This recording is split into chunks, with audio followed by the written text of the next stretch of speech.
Hello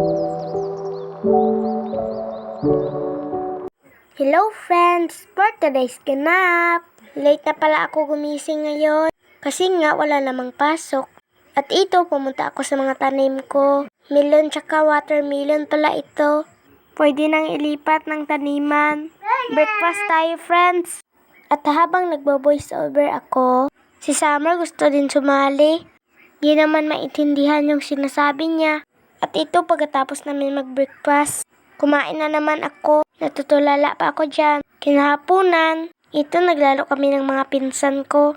Alam niyo ba tong laro, friends? Yung mga anak niyo naglalaro ba nito? Naku, ang saya-saya namin dyan.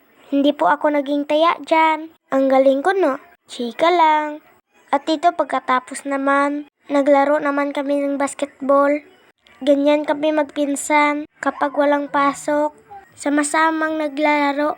At ito habang nanonood sa amin, pinabalatan ni Papa yung uulamin. Takway pala dito tawag sa amin. Sa inyo ba ano tawag? Basta masarap ito adobuhin. Uy, ang sipag naman ni Papa oh. Chika lang. Pero masipag talaga yan. Kinagabihan nagluto kami ng pansit. Ay, si nanay pala yung nagluto. Si mama taga-video. Thank you for watching. I love you all.